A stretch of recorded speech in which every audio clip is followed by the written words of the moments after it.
and he sends his regrets. So we actually have a little more time, luckily, for Q&A. And I'll talk a little bit about Bump. Among other things, he has a wonderful brand new book out that I was going to show, but I gave it away at the GRN for the trivia. But it's called Audiovisual Writing. It's from Parlor Press, their new media series. So if you want to check out his new work, I suggest that you take a look at his new book. I'll be buying myself another copy as soon as I get home. So I'm going to stand up here and offer a few comments. I'm going to read from my computer, so I'm actually going to stand alone with all of you for a bit at the podium here. And then I'm going to end with a short video and offer it as a problematic that we can talk about later. And then Jody will present, and then as I said, we will have plenty of time for question and answer and discussion. So thank you again so much for coming to our early morning session. And I'll go ahead and get started with my comments. I'm talking about creating social resonance. So the questions my collaborator, Michelle Comstock, and I have been asking for several years now include the following. Does paying careful attention to the multidimensional process of speaking, talking back, and listening best describe what we first called forms of sonic literacy? And particularly, when we use audio technologies, can they actually help make us better communicators and writers? So the work I'm drawing on today is collaborative, though Michelle and I have taken this work into different iterations and talked about it both together and separately in various academic spaces. Our work explores how all of us, as scholars, teachers, and students, can use sound more effectively to create resonance with our public audiences. Students' struggles to compose with recorded sound and their spoken voices in our classrooms first made us focus more on the intimacy and immediacy created by the words, cadence, and tones of the recorded voice. All these qualities create what auditory theory calls, literally, resonance, the impact of one vibration on another.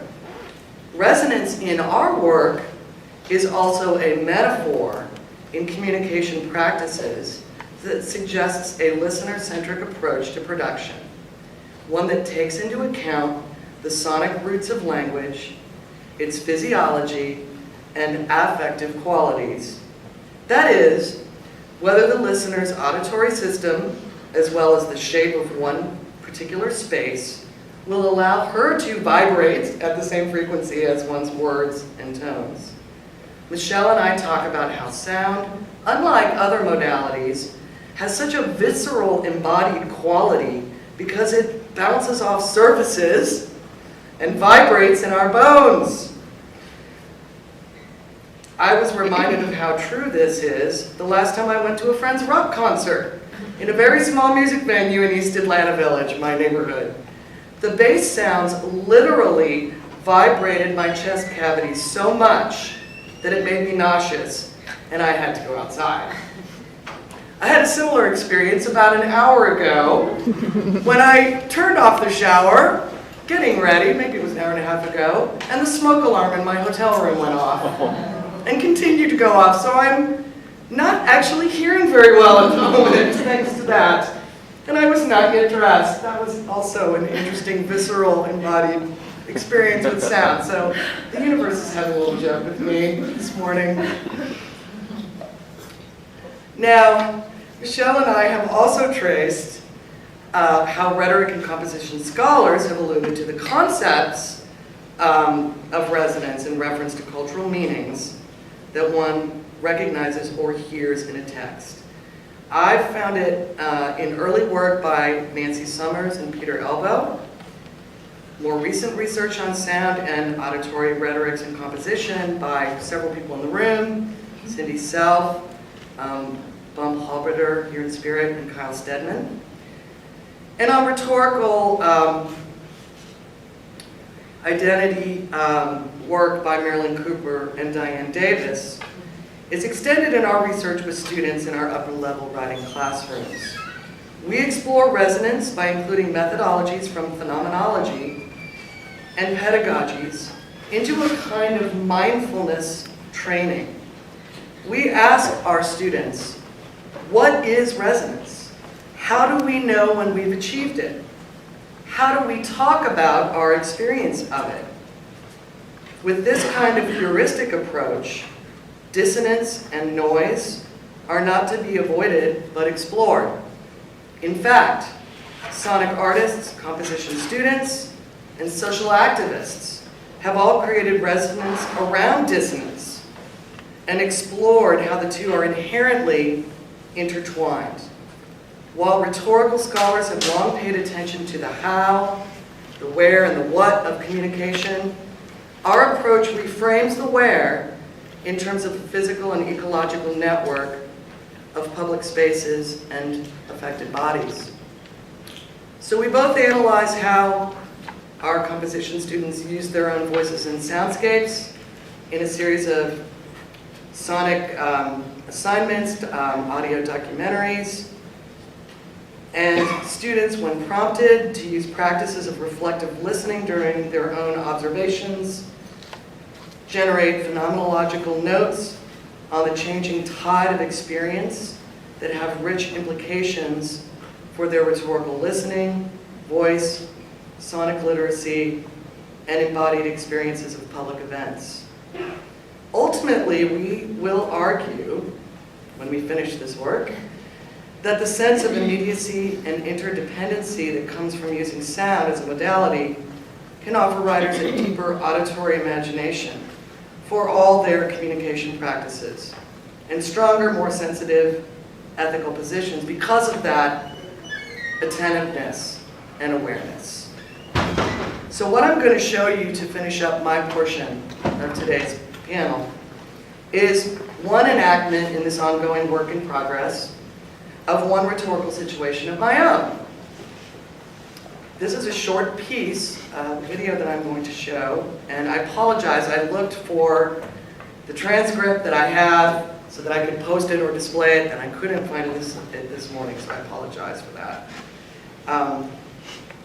This is a piece that I created last fall at the last minute request of our provost and president, who both wanted to see what some faculty across disciplines were doing to get more of our classes online. In our case at Georgia State, these will be dubbed hybrid classes of some sort. We also now have the new MOOC initiatives starting up on our campuses. And so we were given a sort of a carte blanche to show how we would get material online and what we would do with our students. So I chose to make a screencast video draft, rough draft, because it's the kind of piece that my students do as participation and presentations that they use in my class to talk back, that is, respond to the various elements of my course that I offer them. This kind of video is recorded on the fly and then edited or not, and it becomes the subject for our face-to-face discussion. Either way, this kind of video requires the wincing experience of seeing and hearing myself on this ginormous screen and staying present with my own recorded audio-visual identity. So I'll be wincing from the front row. And then if you like, we can talk more later about the strangeness, the uncomfortableness, and the usefulness of such a video, and what the recorded audio-visual voice and moving images afford us in the composition classes we teach. So this will be about a 5-minute piece.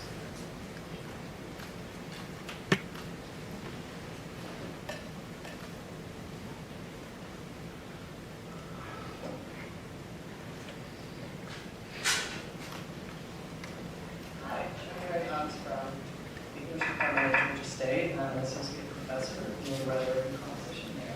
I'm going to talk today. Can you hear?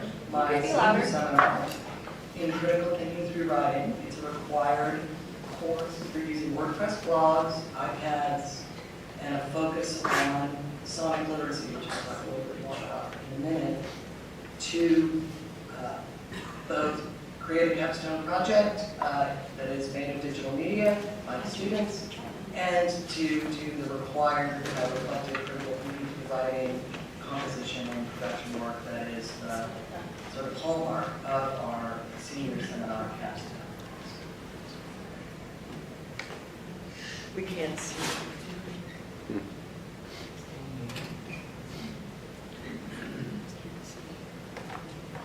And it's not that bad. It's medium, yeah. So sonic literacy, first and foremost, is an embodied knowledge, and I define it as the ability to identify, define, situate, construct, manipulate, and communicate personal and cultural soundscapes. That is the highlight of this class, and I'm going to show you what a couple of students of mine have made of this in capstone projects that they're currently working on, and the reflective writing that they're doing as a requirement for the class. So you can see that she is on her own blog, her own WordPress blog for the class. She has posted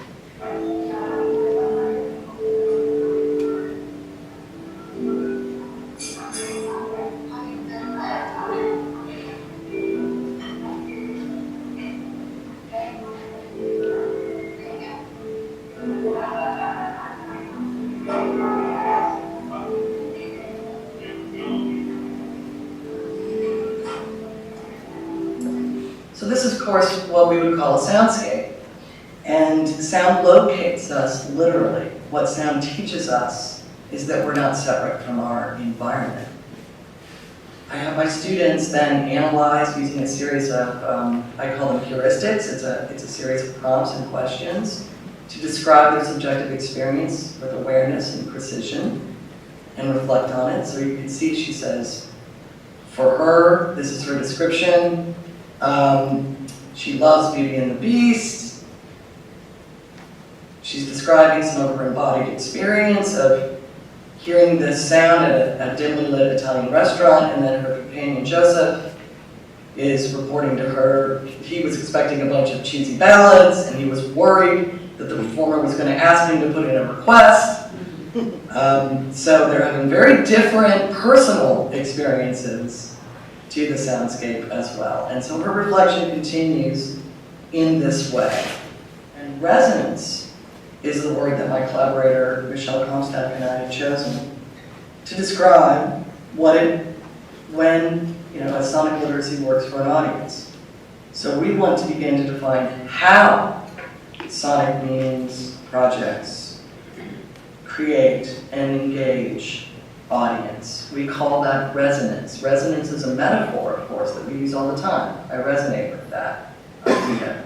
But we are looking at also a literal embodied resonance. And so there's an attunement, a sympathetic set of connections between audience and author. It's very rhetorical. That's what we're after when we talk about a rhetorically savvy and defined production. Paying attention and focusing attention and creating a mindful presence is one of the things that sound requires of us that is a little different from visual and other digital literacies. And so there's actually a current movement of integrating mindfulness training into education and learning from elementary schools to medical schools. And mindfulness is a valuable skill that comes out of a rich history and tradition and strong ethic. Resonance, reflection, those are the hallmarks and highlights of my class, my teaching, and also my research about this type of pedagogy. I think we get attention to discomfort in the sonic environment, and that wakes us up to the soundscape in disruptive or disturbing ways that residents may not. Dissonance also occurs when students are grappling with new technologies and new software and new iPads, and teachers like ourselves are also grappling with dissonance and some productive tensions and frictions when we use new technologies. This is something that I'm very interested in as a teacher and and a trainer of teachers and somebody who focuses on pedagogy as a field of scholarship and practice and reflection. So I hope that the little bit I've shown you today has intrigued you and shown you enough to want to hear more. All right, we'll leave it at that. Thank you very much.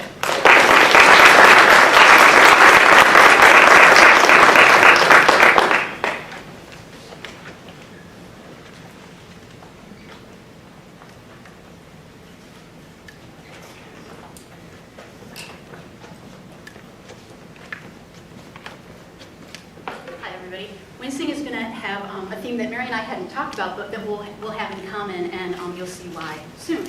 I'm going to present a 20-minute video of some of the new research that I'm doing now, where I'm looking at old memory artifacts. I collect mostly dead people's 8mm tapes and whatnot, and that's what I'm interested in working with right now.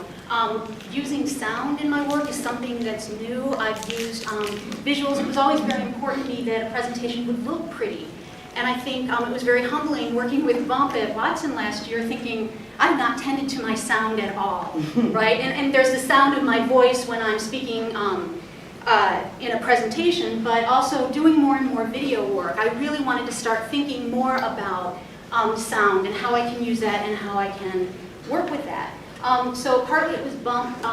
The other influence on this new work, and I'm humbled and grateful to have her in the audience today, is Erin Anderson, whose work is just simply amazing, and you'd actually learn a lot more if she was up here presenting her work. But I do cite her, and so I wanted to give a shout out to her. So I will start this now. I know the sound's going to be too loud.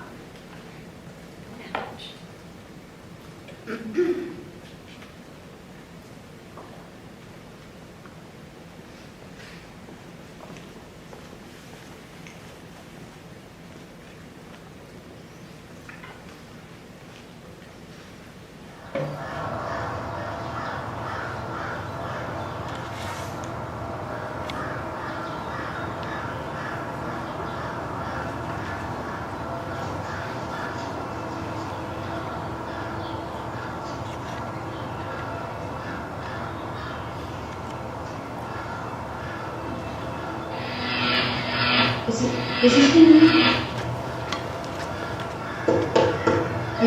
Are you recording? Is this thing on? Are you recording? Well, I imagine Jody at the university, I don't imagine any work. No, we research them. We work on our, like I'm doing right now. Yeah, you got research in that. Yeah, some research. Well, come on. I'm working right now. That's part of this videotape. That's what it's about. Collecting these sounds, yeah. Who are you talking about? How can you be working? Well, I'm listening to what you're talking about, and I'll put that with the old silent movies. Uh-huh.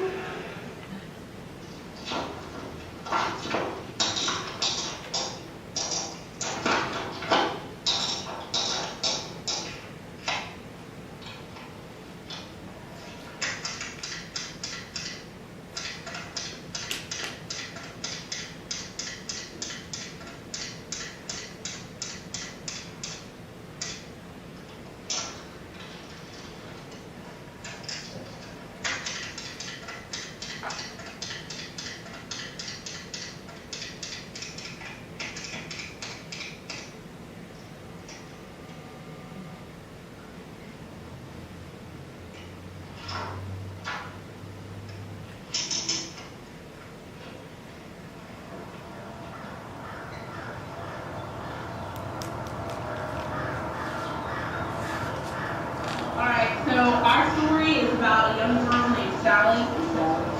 She grew up in South Carolina. Oh, you mean the educational part, yeah? Her parents are Jane and John, and their friends make fun of them because they have that weird national thing. She grew up.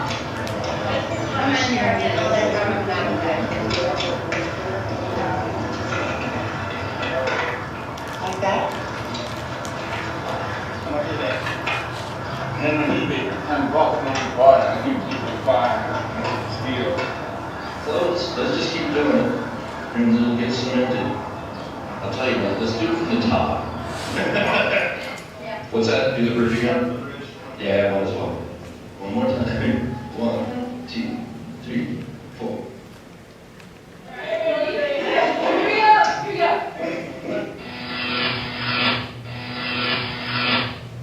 This presentation draws on theories of embodiment, intermundane arrangements, and remediation as it works to combine sounds captured at flea markets and in classrooms and homes with 8mm films purchased at yard sales, flea markets, and antique stores.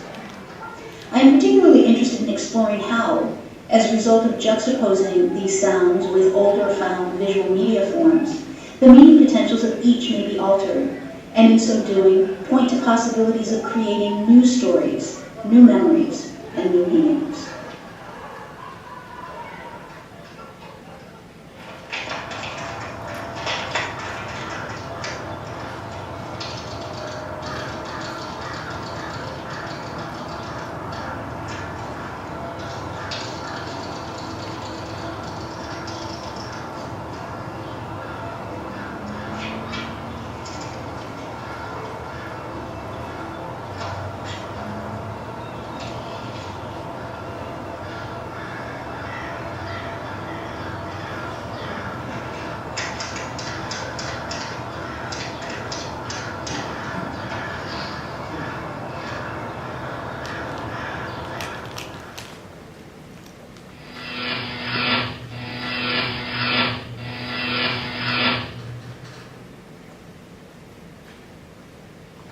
In the remixes that follow, I juxtapose silent, found film footage containing traces of lives, of strangers' lives led, with sounds that I've collected while moving through the various spaces of my life. In so doing, I work to animate, populate, or give voice to these otherwise silent, visually based materials. In remediating both, that is to say, in honoring, rivaling, and ultimately revising these images and sounds, I forge connections between past and present, then and now, here and there, the familiar and unfamiliar, and between these strangers' lives, bodies, and composing practices, and my own. As Ben Highmore reminds, as human beings we attach ourselves to the thingly world. Indeed, we are surrounded by things, but often do not notice or regard the complex roles they play unless, or until, as Bruno Latour and others remind, they break down and begin to misbehave. The remixes remind us of the importance of closely attending to Highmore's thingly world, or to what Jimmy Bennett, in Vibrant Matter, calls thing power, the curious ability of inanimate things to animate, to act, to produce effects, dramatic and subtle. Like Bennett's work, the remixes offered here ask us to attend not just to human agency, input, and intention, but to see the human, to see matters of agency and effect as distributed across a complex, ontologically heterogeneous field. In her own work, and by way of example, Bennett details how the sentences of her book emerged from the confederate agency of many striving macro and micro actants. From her memories, intentions, contentions, intestinal bacteria, eyeglasses, and blood sugar, as well from the plastic computer keyboard, the bird song from the open window, or the air or particles in the room, to name only a few of the participants. In yet another example, she details how her speech depends on the graphite in her pencil, millions of persons dead and alive in her Indo-European language group, not to mention the electricity in her brain and laptop. I am particularly interested here in exploring the potential of intermundane collaborations, arrangements of interpenetration between the worlds of the living, the dead, and the not yet born. In these complex arrangements, the living do not one-sidedly handle the dead, but participate in an interhandling, a mutually effective co-laboring. By way of example and inspiration, I have in mind a piece by Erin Anderson called Converse, Conversations Between My Grandparents. Here, Anderson takes fragments of the oral history interview she conducted with each of her grandparents and rearranges them into a series of self-consciously composed conversations. Conversations that never really happened, but that Anderson invites listeners to experience as if they really had. While the conversation she offers was made entirely of words spoken by her grandparents in their own voices, the words and voices have been deliberately extracted from their original context and remixed. Working this way, one anticipates questions of how these can be collaborations when the non-living cannot respond, change, or adapt to their living counterparts. Following Staniak and Plycutt, Bennett, Latour, Anderson, and others, the remixes offered here treat agency as something that is always distributed and never coterminous with the body. It is not something that a person collects and in a moment of purposeful clarity unleashes. Rather, agency is a matter of effectivity, where having an effect is not understood in a proprietary sense, but as the enactment of agencies, both human and non-human, material and immaterial, that also matter, indeed, that make a difference. Like Anderson's work, the remixes offered here work to trouble the notion that minds and bodies exist in opposition, that experience is owned, and that the dead are inert. Instead, they point to possibilities of enlisting the dead, these found artifacts, these traces of lives lived, as active participants in the composition of the new.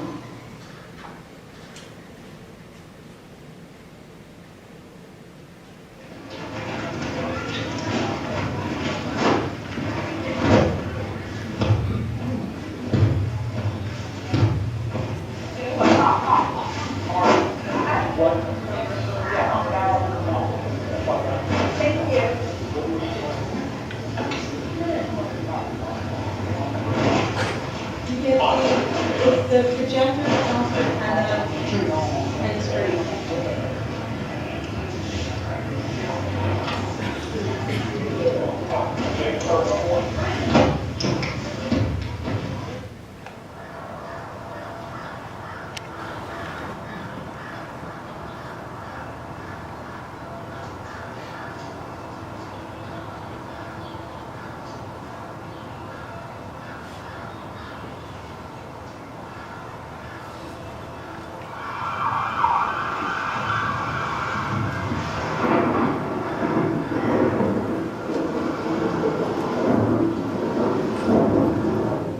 When we moved into my current house, the neighbor's wife passed away, and she was going to start an antique store.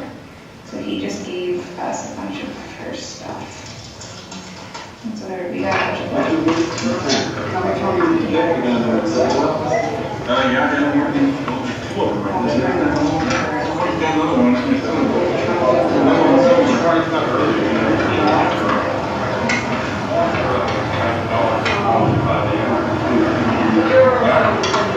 How'd you get on this? He wanted to get me for that, and so he found some pieces of a lot of money. So I'm just adding on a bunch of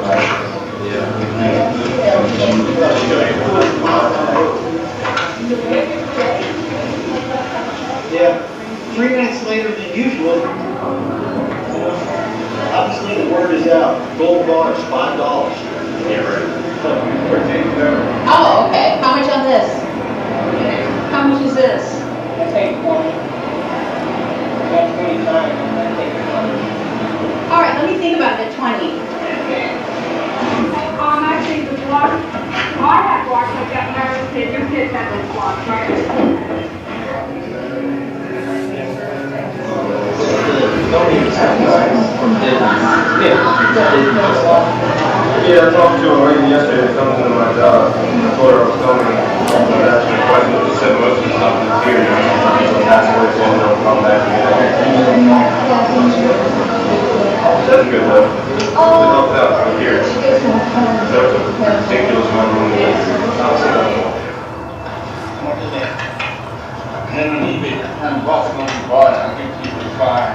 know, maybe. That's the way a gerbil going around the parking lot.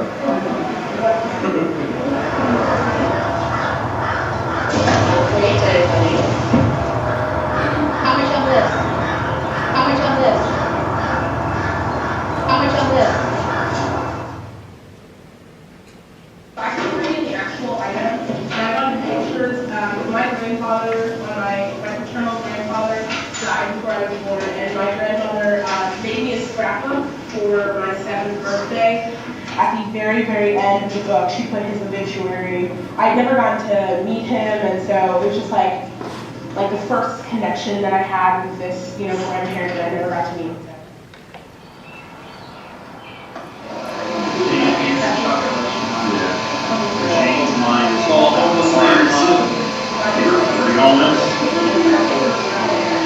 Would you rather have for your engagement day, would you rather have an photographer that takes an album of awesome photos that you post to Facebook? Would you rather have an awesome experience and no photos whatsoever? Would you rather have photos or video? Going back to what she said earlier, do you think a video of that day or like a picture from that day will be more valuable than the art itself? There was someone hiding in the bushes in the video, yes, I would definitely prefer that. But you can still remember them without that. Like, I'm getting to what exactly does the object do that you can hold on to it, that you can, because you have those memories, right? No. This is something so intimate and personal about holding, holding something and feeling the smell of it, the way it feels, versus looking at a computer screen. It's like so impersonal. Me and my boyfriend lately have gotten back into getting our childhood back because our parents like garage sale it. So I wound up buying on eBay a Hamtaro playset box that was similar to mine. I don't know, you couldn't just look at a picture and be the same because it needed little things in there. And I don't know. I just kind of felt crazy going on eBay and buying them again. I needed it. I had to have it. So why do you think that you want to get your childhood back? Like, what's the significance of getting your childhood back? Why do you want that memory? I don't know. I'm not sure I could talk to with, and actually, I don't think they're gonna understand why I wanted to play with hamsters if they don't see like what they felt like and stuff. I don't know.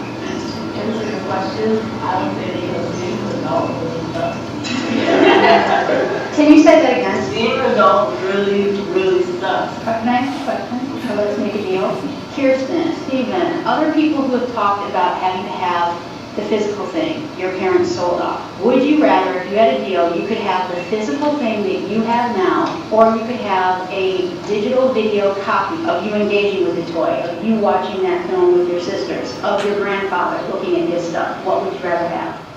No, like it doesn't have anything to do with anybody else.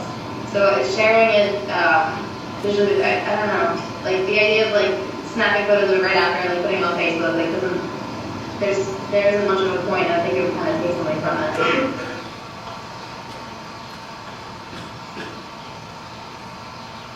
I don't know where else to go after that. So what is the point? Like, these are obviously old photos.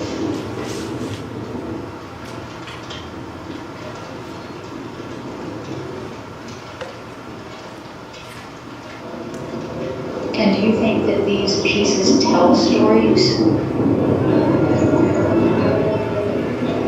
What's the point of even having these old photos analyzed and information? Why do we need to preserve these seemingly pointless, non-related things? It's all supposed to kind of connect each other. But how did you feel making these things or experiencing these things today? I felt really nervous making them because I have some confidence when I'm writing, but this is completely different. I didn't have any parameters. Am I doing it correctly? Am I doing it incorrectly? It's a labor of love. Tell me what. Did you feel limited at all by the amount of things that you were able to work with or the quality of things? The other person was like, my mom was like such a diva. She was like, no, we have to record that over again. Can you lower the mic? Can you raise it? And how did you feel looking at these things? I mean, they're all very, very different. There's a lot of pictures of my whole family. Like files on people's computers where they have to print it out and like look at my entire family while doing there. How many people destroyed something? I had no idea what I was going to do until the very end. And do you think that these pieces tell stories? I guess it would matter on like the level of like the purpose of what you wanted to get out of it. If we're talking about multimodality, but what is this specific project lend to us that, you know, sharing projects doesn't? So it forces you to know revision differently? What were you thinking when you picked things? What made you build that story? Well, I kind of felt like my project ran away with me because I felt like I started with one thing and I got carried away, like I couldn't stop. Any final suggestions if I were to do this again? Any kind of changes to introduce? So what is the point, like, if we're talking about multimodality?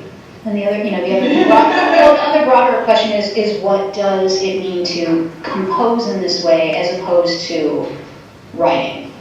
I guess it would matter on like the level of like the purpose of what you wanted to get out of it.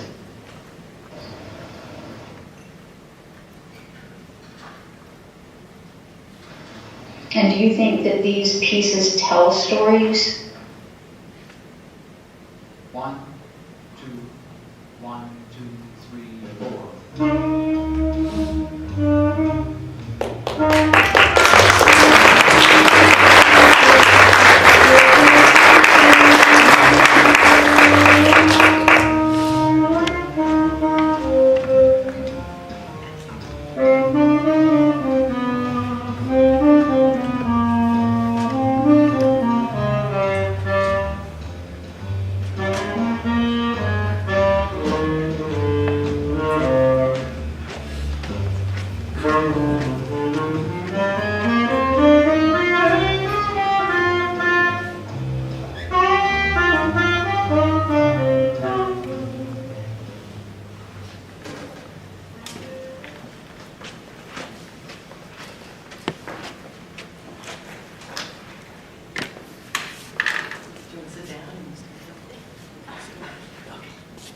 What questions, responses do you have for us?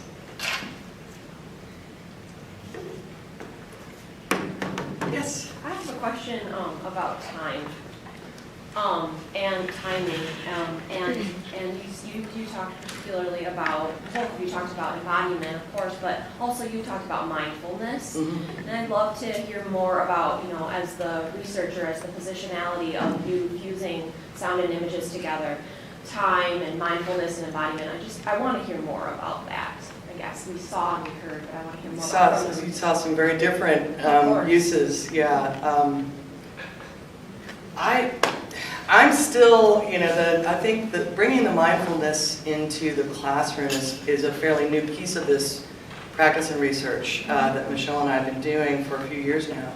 And it does require, you get out of the problem-solving mode and to some degree the linear mode and even the mode of spoken delivery, words, you know, moving through the air in this real time that we're in right now, and for students to stop, rest, and stay present with a sound or their image on the screen or a piece of text, a photograph. I mean, I've been using all different kinds of media and asking them to do that. And then I usually have them, after they sit for a few minutes, write a little bit about the experience. And,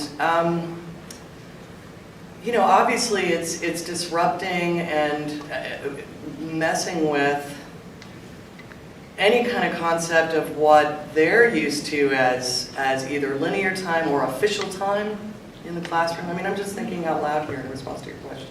Well, and we also heard in Dr. Shipka's video of the students, you know, what is the point, what is the purpose? You could hear her students grappling with, huh? Right. That was interesting too. Right. I think on the issue of, because what was it, time, mindfulness, and embodiment. Right. You know, big things. Image, sound, and embodiment. I mean, I think one of the things that I've talked about before is working with these old media forms and how taxing that is to the body. Right. Certainly with penmanship that you can't make out, with some of the media is so fragile that it'll either break in the machine or it'll break as I'm using it. So I think you're more aware of that. Certainly in terms of going out and collecting sounds, I'm very aware of my body, where I'm at, if I'm getting things. And I think what it's really brought to the forefront with this particular work is dealing with breakdowns. When I was prepping for C's, I had worked, and these videos take me a good amount of time, hunched over in one space. I had thrown out my back so badly I didn't know if I was going to be able to do it. So it was the cost of doing this was 3 or 4 days flat on my back and a lot of doctors. So I mean, in that way, I think that it ties in that way. But I think that adding the sound as an element, I really just tended to kind of what my voice was doing, what my narrative was doing, and what I was showing. Now with these other layers, I find anytime you open up to a different way of making meaning, it's like, and I just realized coming here, I don't have honks, car honks, you know, so I get very, very, the same with photography, I've got to get that image. Now I'm very much like that with sound, but I think you're very aware of where you're at. There was one clip in here that I didn't get. I was standing at a retirement home sale that basically selling off dead people's stuff. And the people in front of me, I was taping, the guy in front of me went to his friend, "You know this is all dead people shit, don't ya?" And I'm like, oh. You know, and my thing was on, I got home, it's very, very blurry. It was one of those things where it's like, and I couldn't, because I was going to say, intervene and say, dead people stuff, really? You know, because I wanted that line, but. That's awesome. I have one other little thing to add about embodiment, which is just that one of the heuristic prompts that I use with the students is, where are you feeling this sound in your body? And it's another sort of, they don't quite know how to answer it, but the more they struggle and grapple with that, the better they get at articulating it. And as I was cringing at my video, I was noticing that when I said, it's rhetorical, I was talking to did you notice that? I sort of like spit it into the camera because I was talking to my provost and president, like, by the way, these things with you are rhetorical, in case you don't know what that means. I think the other thing it draws attention to that you don't, that you've been very privileged. I tend to use people's work, with the exception of Erin Anderson, which I can pronounce, I hope. I'm doing that correctly. But what it draws to mind is if you haven't had a seminar where you've heard these names or these words you don't know, and if it's not on Forvo or something, it really makes you vulnerable to mispronunciations. And you mispronounce one thing, and you have to go back and fit that in and make sure that the sound's the same. So it does add that other level of complication and vulnerability. And I think it really shows how much the written word privileges. You don't need to know how to pronounce these words correctly. When you're doing this, it really adds that, you know, I'm going to say that right. Thank you. I've been studying music and social movements, and so this idea of resonance is wonderful. I'm excited to implement that. And I feel like with a lot of this kind of thing, it's easier to recognize resonance after it's occurred, to observe it. I was wondering, do you talk to your students about how to create resonance? I try, yeah, I try. You're right, it is easier to recognize after it's occurred and identify it and point back to it. Yeah, I mean, I suppose music is probably, I don't want to say the easiest way, it's the most apparent way for them to think about how, even when they're doing something as simple as a short audio essay, that's fairly traditional, sort of This American Life, or this, I believe, style of essay, that they need to think about how the music is going to help create a mood and speak directly to a particular audience that they have in mind. And so that creates a resonance that they're anticipating, because music, not for everyone of course, but for most students, it's going to be some kind of common denominator. And so they can anticipate with a little bit of prompting how that will connect them to some people and not to others. And so, yeah, I mean, we have conversations about cultural background and the differences between using a bass-heavy sort of instrumental jazz piece versus a hip-hop piece versus a pop song, and start there. And that's probably some of the kinds of things that you're looking at right now. I don't know. Do you have any thoughts on that? I was wondering if both of you could talk a little bit about emotion and, I mean, I guess maybe with Gary's research first. Okay. specifically how that ties into resonance, and if you've been able to, like, what research is out there that discusses how emotion is conjured, I guess, through some of these, or I guess in the case of Jody's work, like these people who you don't know, who you're, kind of like using in some ways to, I mean, it evoked emotion in me at least, and so I guess I'm wondering if you could talk a little bit about that. You want me to go first? Mine is a quick, I mean, there's a huge literature on both affect theory and emotion, and they're different. That's a whole ongoing conversation in a sort of theoretical body of scholarship. I think that for me, it is a way in, and it's actually a way into the gentleman's question just before as well, to get the students to have a presence and an emotional response and focus on their affect as opposed to going straight to analytic, problem solving, or academic space. That's certainly one of my goals and one of the ways to just get them to think and feel differently about what's going on in the classroom. So I have an example from my class that just ended last week, not the class I was discussing in the video. And in that class, we passed around photographs and had students, just sit with them for a minute, describe them without necessarily giving away their interpretation. And one of them was the sort of, it was the classic, the 9/11 raising the flag, now iconic photo that has circulated so much in our culture the last few years. And one student, after writing and then reading the writing aloud, started crying because she knew people who had been affected and involved in that event. And other students went straight to like picking out the visual details of the photograph and trying to just describe them as accurately as possible. And yet other students tried to give the meaning of its sort of historic, iconic, symbolic, overloaded significance. And so we were then able to talk about that and how powerful being able to go to a space of affect and to experience an emotion was, and that we don't do it enough in our class.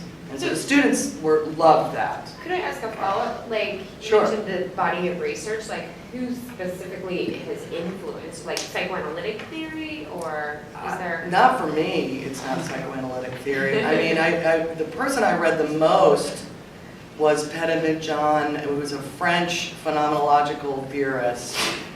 And partly the reason why both Michelle and I have been reading her work is because she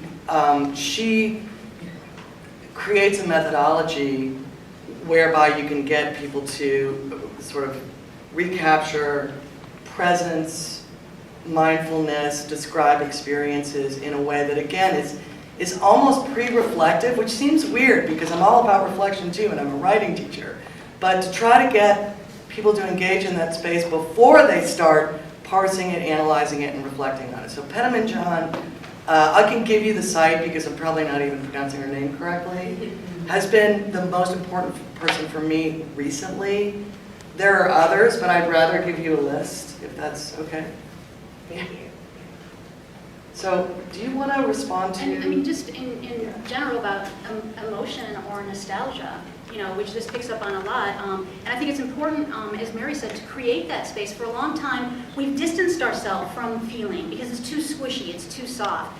And I think, not making courses about that. I think we could use more feeling in our presentations, that you leave a presentation feeling something would be wonderful, as opposed to knowing something, or better yet, making something, right? That shift that I'm trying to make from knowing to making, and potentially to feeling things. But I think particularly with this work, it's important because I think it has that immediate, particularly when I've shared it with students, that because it's dead people for the most part. And I think the sad thing is a lot of this stuff I've gotten for free. At yard sales, people are going to throw this stuff out. I mean, that becomes a different issue. What happens with all these old memory artifacts, and what are happening with them today?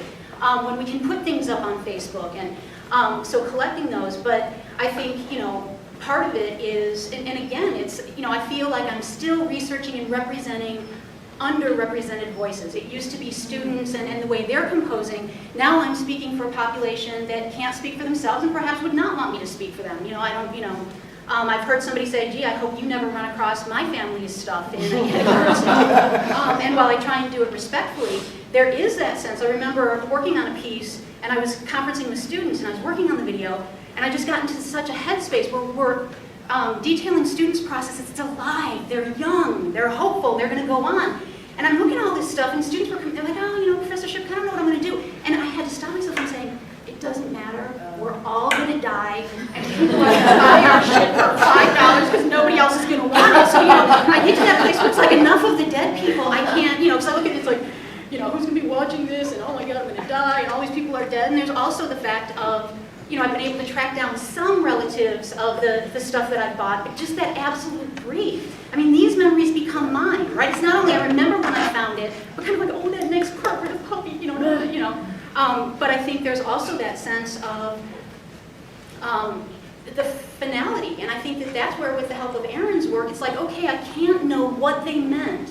What can I do new with these things to make it a little bit more hopeful than just, and some of these people I've missed meeting by, 5 years. And there are people where I've got video, or I've got stills, but I don't know their voice. I haven't seen them move. What difference would that make? So I think it's very emotional for me to do this, but also, when students experience it or think about, is it a cheap shot emotion? Where does it move to people? What exactly are you feeling and why? And what is it in the media? Is it black and white? Is it the fact that it's multi-footage? What is it that's making you feel anything It's else? stress. They have a lot of, I talked about this last year at CNW in our panel on hacking the classroom. They experience a lot of what I call productive anxiety and tension with these projects. And so even today, even this year, I still have that experience. And then they are very sort of blown away and I think overwhelmed by how much they learn from struggling with the audio mixing, the writing of a script. One of my subheadings will probably be from script to transcript because I do make them write, a script, but then it changes and then they hear their voices and they cringe and, they redo it. And again, I'm not talking about the kind of remix that Jody presented, I'm talking about more of a traditional linear audio essay. So they find it rewarding at the end. They find it very stressful throughout the process, but they feel like they've learned a lot more about paying attention to things, purpose, and audience. I think those are the main things. And then just a much richer sense of voice, which is what I've been interested in all. Does that help?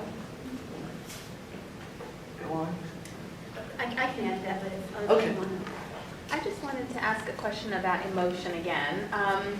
In your presentation, in your video, Jody, it was, very, some of the tensions and some of the dissonances between the images and the music and the sound made it really exciting and generative. And when I assign, multimodal or digital story projects to my students, sometimes those the different tracks of meaning can be so literal as to be, I feel like maybe they're not as exciting as they could be.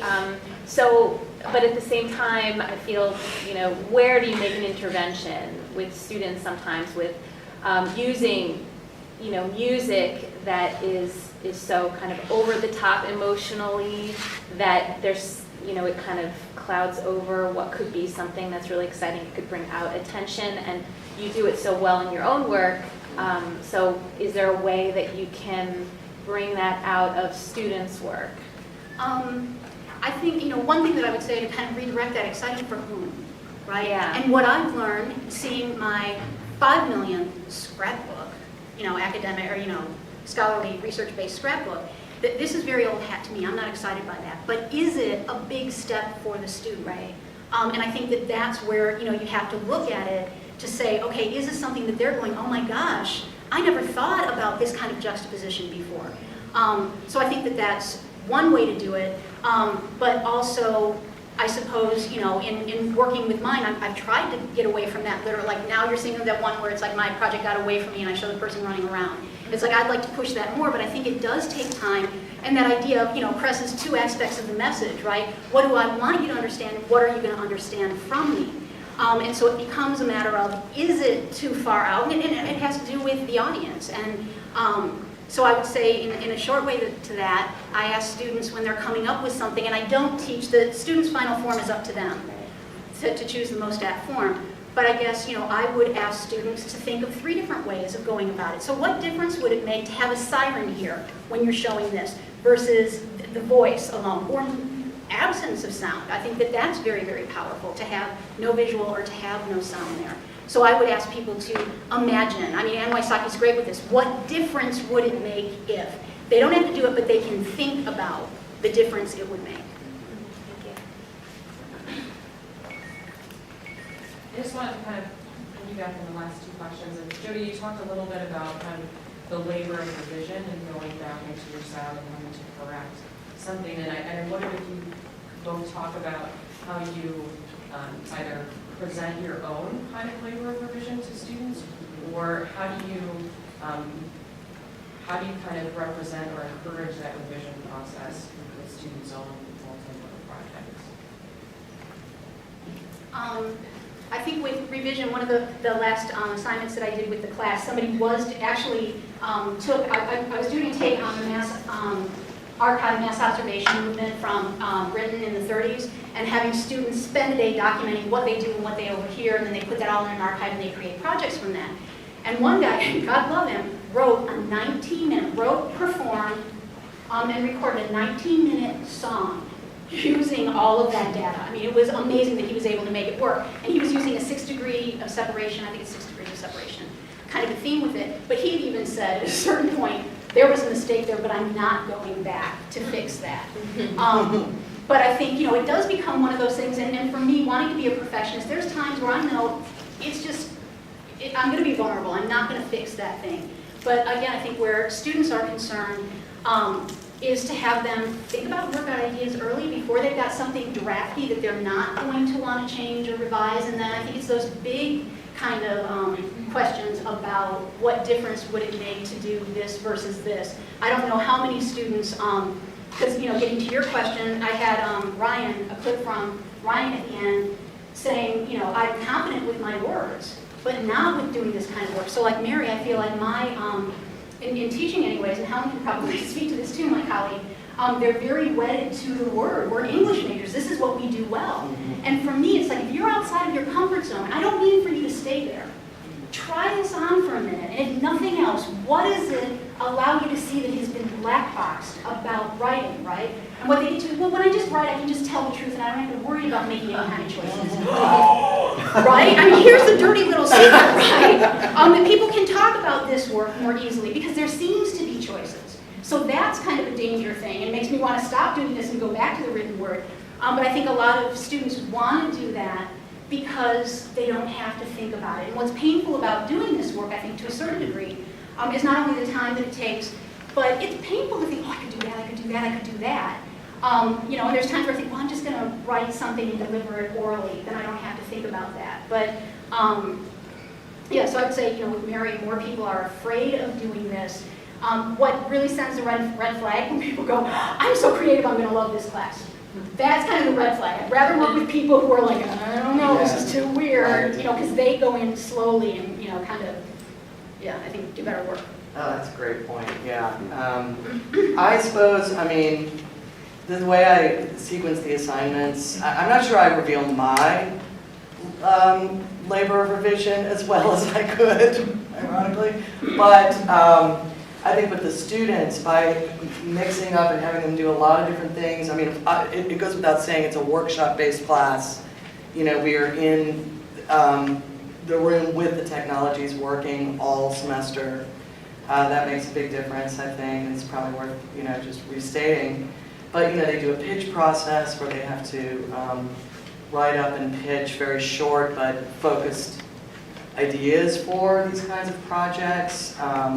They write proposals that need to be persuasive and get a sense of what what sorts of sources they might use, whether it's media, you know, what is their sort of list of media going to be, or what are they going to have to look up and investigate or record themselves. And then one of the other things I do, and again, this is Michelle's assignment that I adopted, and it works great, is they do these read aloud. We have a class period where they write a sort of an initial script for a digital, more of a digital storytelling project, I guess is what this would be. And they have to sit in a small group and actually read it aloud to each other and practice just using the voice to read slowly and get the response. And that makes them really uncomfortable too, and it's different from what we're doing right now, and it's different from recording, and so we just mix it up, and it keeps going that way through a number of weeks, whereby I guess I'm forcing them to engage in that labor of composition and revision and going back. And I agree completely with the last thing, everything Jody said, but especially that last point of the people that are coming in completely new, go slowly, and it's sort of a light bulb moment with each assignment. And again, more than half the class is always in that place for me, still, even in this day and age, which surprises me. But. And I think also, Amber, getting to your question about revision process, I think it's important to let students know that we do. Because I think there's still that notion that, well, because you're the teacher, you just do everything well the first time. And I remember I was teaching a seminar about qualitative methods or something, and so I shared with students some readers' reports, so a first version, the version I submitted, and the version that was published, and kind of the in-between, because I wanted them to know if you publish something, there are, the reviewer reports, and you have to position to say, these are the changes I'm going to make. And what was shocking to the students was not all of that, but I said something like, oh, I think this represents probably my 47th draft. And I was like, what? What? Oh, we didn't think that you did that. I think also doing this kind of work is, telling students, A, when I share it with them, this is something brand new to me. I'm not used to composing this way. So to show that kind of vulnerability, but also to make really clear, it's on average, depending on how many new things I have to make for a video, it's roughly a minute of video for 8 to 12 hours worth of work. And again, what I handle for students is I love what I'm doing. I'm fortunate to be able to do what I'm doing. Not everything they have to do is what they want to do or feel that they get to do. But I think that's part of it, is talking about when you revise, what you revise, and what kind of changes you make, and what changes can you make, I think is the bigger question. Just a follow-up. Do you ever use very short recordings that are simulations of what they want to do later, bring those in, let people listen to them, so that they're not, it's not, 8 hours of work and suddenly they have to revise and, it's another 8 hours. It's like, very short finger exercises that are practice. No, I haven't done that actually. I ought to. I do bring in models. I'll bring in like students sometimes make, I do a lot of different kinds of assignments. In the class that I talked about in the video, they do audio collage of short snippets that they have edited and spliced together about a particular issue. So, for example, one of my students did an audio collage of the It Gets Better project and named his It Better Get Better, which was a nice historical spin on that. I like that a lot. And so it was a great model for what hours and hours and hours of audio editing could result in to make a really nicely focused point, because it was about 50 or 60 seconds long. But I haven't done, I know what you're talking about, Dickie, finger exercises of, here's how to animate a word in Photoshop. I think that's one of Waisaki's exercises that I use. But I don't do that with the audio. I haven't really come up with ideas of how to do a very short, quick assignment to teach them basics. Have you? Just because the products are all so different that students turn in. That, Yeah. But I show models a lot because the idea is, what can you make? What can you do? What kind of work can you do? So showing the models that, I hope to say, this has been done. What else? What can you add to this? Sometimes they're like, she wants a web page, but no, she wants a video, but no, she wants a scrap. Yeah, I do that too. Same thing. Anybody else? I don't know if it's a question yet, but I'm still thinking about, Mary, you were talking about passing around the pictures and having students describe what's in the pictures and bracketing what they feel about it. And I'm thinking about how that reminds me of a music journalist I was reading once. He was saying when he teaches a writing about music class, he has to do some of that, has to teach students to describe what it actually sounds like before they get to what it feels like. You know, you want to say it's this beautiful piece. Well, what's beautiful about it? Oh, there's heart. You need the language of the medium, basically, to talk about it. Yeah, so I'm thinking about how the difference that time brings in a video or in sound, how I can look at a picture and I can grasp that whole thing, and it almost seems easier to describe it before I talk about what it means to me or what it means to other people. Because you've got the whole thing in front of you? Yeah, when I'm experiencing something in time, in sound as it comes to me bit by bit, it almost seems harder to do that. Like, because I'm going to be surprised by, whoa, I didn't know that sound was coming, and that's going to make me feel new things and think new things. Yeah. I don't know. I don't know. That's what you're making me think of, so thanks. Yeah, I mean, that's really interesting. Time seems really important to all of this.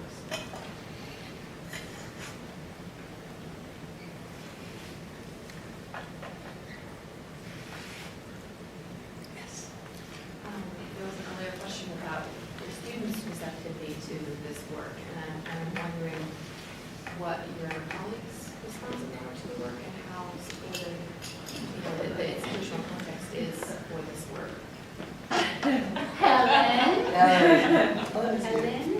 Helen?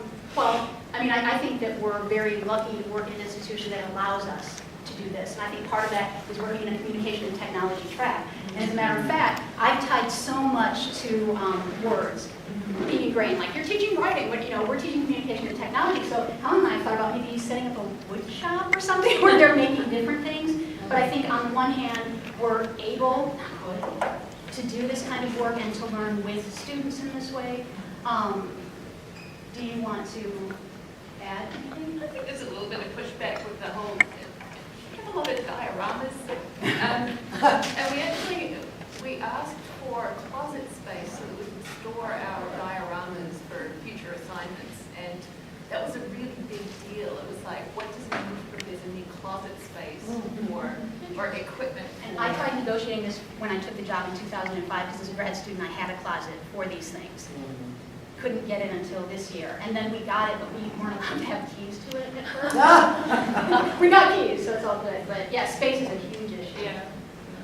That's a great analog to the why can't we have a Mac classroom at Georgia State to build these, the closet, the classroom, these spaces that you want and need. Nobody seems to think that English faculty would need these things. And I think that,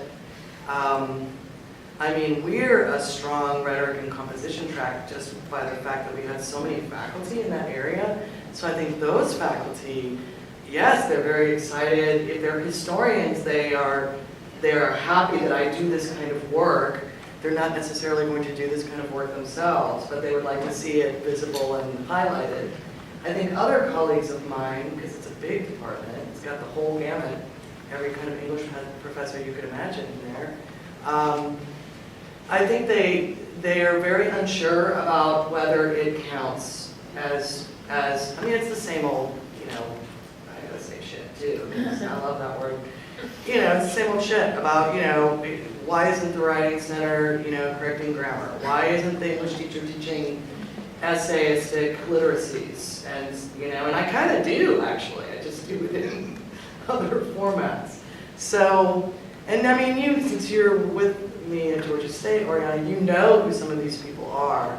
I think that Cindy taught us a long time ago when we were all still in graduate school, do it, talk about it, write about it, explain it to people. And I have taken that lesson to heart for 25 or more, 30 years now.